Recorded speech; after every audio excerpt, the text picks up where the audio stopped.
The movie opens with a clip of some medical students playing with dead corpses in the morgue. They are using them as puppets to reenact some famous movie dialogues.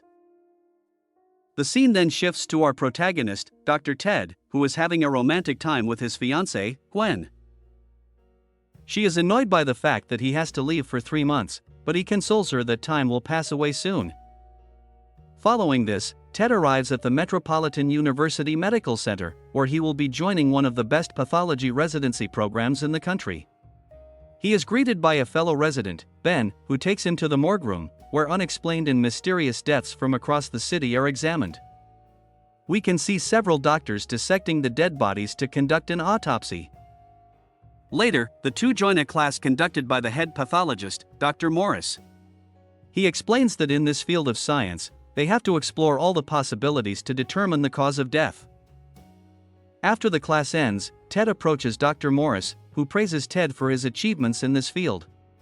Just then, another medical resident of the institute, Dr. Jake Gallo, arrives there, so Morris informs Ted that Jake single-handedly helped the FBI solve a family murder case. Meanwhile, Ted was top of the class at Harvard before being accepted into the UNICEF program in Lagos.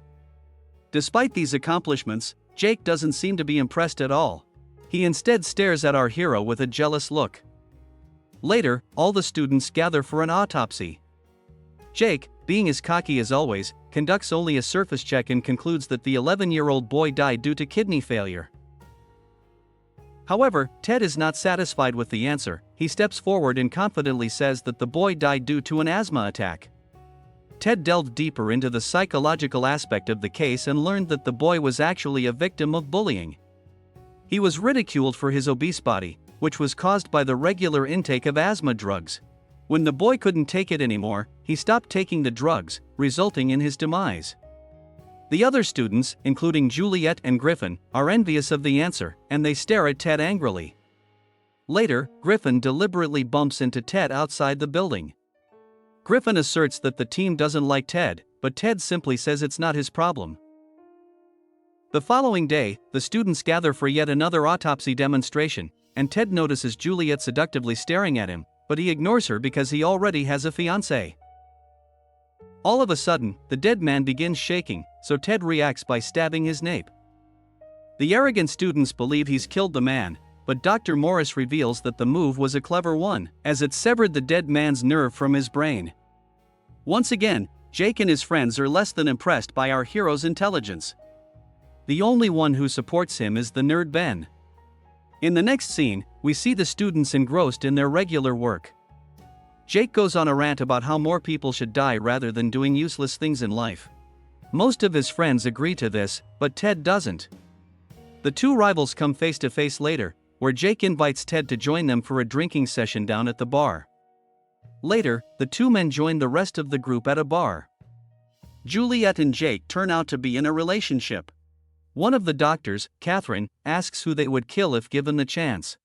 Ted responds that humans don't need a motive to kill, it just comes to them naturally. Juliet seems intrigued by his response, and she seems attracted to this guy. Later, Jake asks Ted to meet the following night for a fun time. The next night, we see the two men enjoying the time of their lives. They are driving recklessly under the influence of alcohol. Shortly after, Jake escorts Ted to a brothel, where Jake convinces the guard to allow them to enter by bribing him with some money. Ted then enters the dimly lit house, but he soon becomes overwhelmed upon seeing an old woman being used as an escort. This makes him throw up, and he ends up passing out. The following day, we see Ted back in the pathology lab, where all the students are gearing up to conduct a new autopsy. But when the corpse is revealed, Ted is shocked to the core. The man turns out to be the same security guard they encountered last night. He excuses himself to the locker room as he realizes something is wrong. The others continue without him, and Griffin gives the obvious answer, that the man was stabbed several times and shot in the back of the head. This is because there are stab wounds on his body. But shortly after, Ted returns to the room and gives a different form of diagnosis. He claims that the man died of potassium cyanide poisoning, and the killer just stabbed him to fool everyone. Since the chemical is not traceable in standard tests at first sight, it seems that he has been butchered instead of poisoned. Surprisingly, Jake agrees with him and suspects that the killer might have injected the chemical right into the man's heart. After the session concludes, Jake asks Ted to meet him at the morgue at night. In the next scene, the two men meet at the morgue. Jake takes Ted to an underground section of the facility, which has been abandoned for decades. Inside a room, the dead body of the earlier guard has been placed on a surgery bed. Ted accuses Jake of killing the man, and surprisingly, the latter accepts it. He justifies his actions by saying that the guard was a criminal who had it coming. Jake claims that this is just a game. In fact, the old woman inside the brothel was actually the guard's own grandmother. Jake then challenges Ted to find the cause of his death, but the latter is not interested in playing such games. He instead calls Jake a serial killer before storming away from there.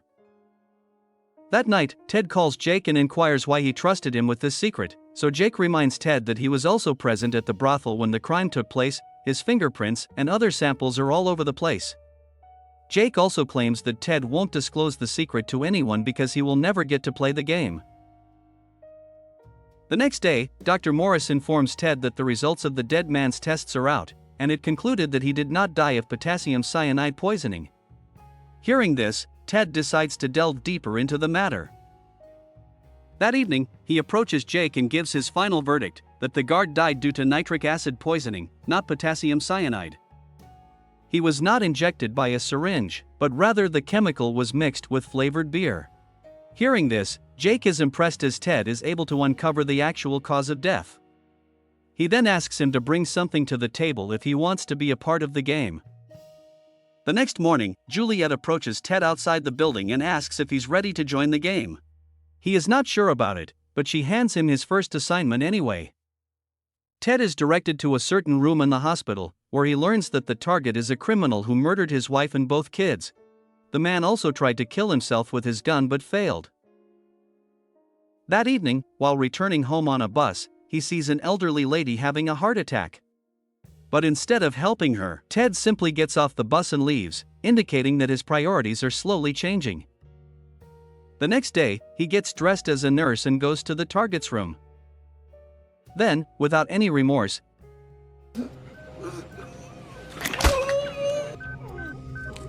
Are you sure it's not too late to change your mind? he injects a substance into his ear, killing him on the spot. Even though he feels guilty about it, Jake asserts that it's his first day, so it's normal to feel this way, but that he won't feel this way forever.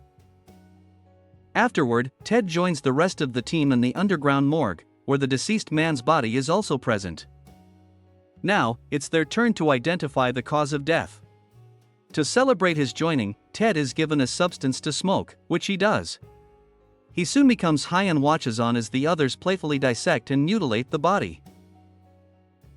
Now, it's Juliet's turn to find the next victim, and she asks Ted to help her kill a person. She takes him outside an obese man's house, revealing that he's her father. She then discloses that he frequently molested her when she was a kid, so she wants to punish him now. After Ted is on board with the plan, they venture inside the man's house. The following night, the group gathers at their base as usual, and they check inside the body to figure out how the death occurred. Upon seeing the body's condition, Jake becomes suspicious, as Juliet is incapable of such clean killings.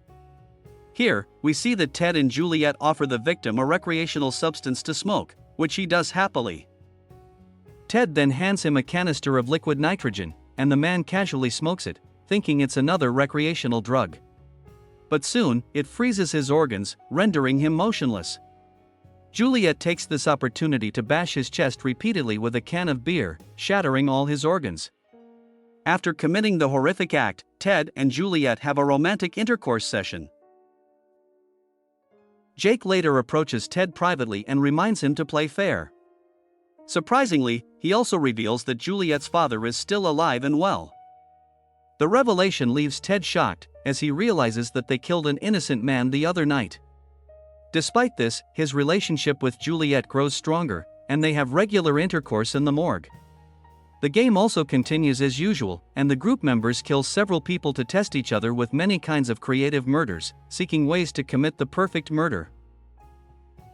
One evening, when Ted reaches home after work, he finds Juliet already there. He reveals that he will be visiting his fiancée for the holidays to spend time with her, but this doesn't deter Juliet in the slightest, and the two end up having coitus once again. Ted's good life is slowly crumbling as a result of his actions, and the next day, he finally meets with Gwen after a long time. Later, Gwen reveals that she is finally going to move in with him in the city, as she can take her bar exams from there. Ted definitely doesn't want her to learn about his activities, but he keeps a straight face and pretends to be happy. A few days later, they return to the city together, and the first thing Gwen notices in his room is a bong. She angrily asks about it, thinking he has become an addict, but Ted lies to her, saying he's holding it for a friend who wants to quit smoking.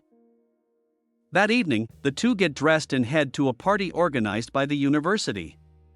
They first run into Ben and his girlfriend, but then, a completely annoying Jake approaches them with Juliet by his side. He casually starts talking about death and other weird topics, which obviously weirds out Gwen, making her think he's the one who hit the bong. As Ted and Gwen walk away, Juliet has her gaze fixed on Ted, and Jake notices this. In a fit of rage, he makes a scene at the party, telling Juliet that she belongs to him, but she coldly walks away. That night, Jake asks Ted to come to the morgue urgently. Ted then makes up an excuse and promises Gwen that he will be back soon. At the morgue, he is horrified to see a drunk and bloody Jake dancing among several dead bodies. It turns out he killed 3 women for no apparent reason. You're losing it, Dr. Gallo! A completely out of his mind Jake holds Ted at knife point. To avoid meeting the same fate as the women, Ted plays the game and starts revealing how they were killed. He guesses all the answers correctly with his quick thinking, and Jake is very impressed by his knowledge. Later, when Ted reaches home, he is surprised to find Juliet waiting for him downstairs. She desperately wants to do it with him, but Ted quickly stops her and walks away, while Jake notices them from a distance. The following day, Ted meets with Jake and says that he wants to quit the game for good. Jake asserts that it won't be possible, and then starts talking about Gwen, saying she should attend one of their meetings soon.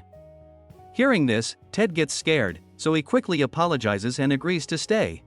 Jake then informs him about tomorrow night's meeting, which is apparently very important. Later, Ted heads to the underground base alone and inspects the place thoroughly. The following night, it's time for the important meeting, and it's Jake's turn to bring the victim. All 4 group members show up, except for Juliet and Ted. They believe that the two are together and decide to get rid of them. Following this, Jake uncovers the corpse they are about to play with today, who turns out to be none other than Juliet. The group is clearly shocked to see her dead. A guy named Chip is then instructed to initiate the autopsy, but he decides to get high first, as he needs a lot of courage to open his friend apart. But unbeknownst to them, there's a gas leak in the entire room. Chip fires his lighter, causing an explosion in the room. As they scream and burn in the flames, we learn that Ted is the one who orchestrated the entire event. The following morning, Ted arrives at work, acting clueless. Dr. Morris reveals the explosion and mentions that the bodies of 4 students were discovered, including Juliet and Griffin. 2 bodies have yet to be identified, so that leaves 1 more unaccounted for.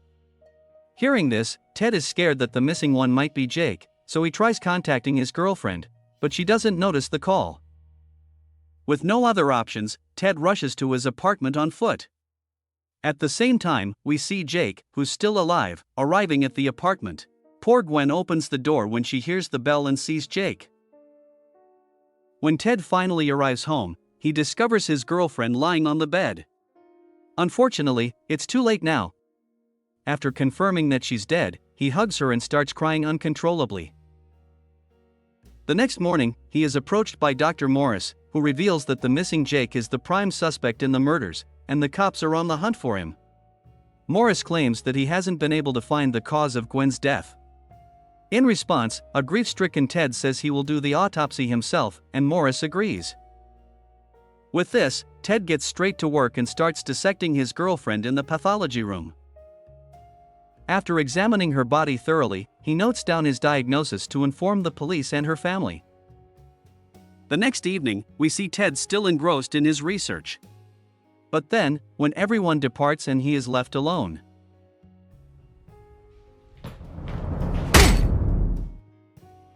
Shortly after, Ted awakens to find that his hands are tied. Jake has Gwen's autopsy results, and he is furious that everything is inaccurate and appears to be a simple murder. He claims that his sublime work of killing her has been turned into a joke. Regardless, he is also happy because he has finally won over his rival since Ted failed to figure out the cause of Gwen's death. Hearing this, Ted inexplicably starts laughing and says that he wrote a false autopsy so that Gwen's parents wouldn't freak out. In reality, he knows the actual cause of her death. With the help of Ben, Ted starts explaining his theory. At first, Jake covered her mouth with a cloth soaked in chloroform, incapacitating her. But he made sure she was still conscious. Here, they do the same thing to Jake. He believes that Jake injected her with potassium before dripping nitroglycerin on her tongue. Ted explains that his girlfriend slowly drifted towards her death, and the process took exactly 7 minutes. She was conscious the entire time. After this, Ted starts opening up Jake's body, and the latter feels every bit of the pain in his immobile state. The movie ends as Ted delivers the final blow by severing a major organ in Jake's body. Thus, we reach the end of this film. Thanks for watching. You can like this video to support us. Don't forget to subscribe for more content. See you in the next video. Goodbye.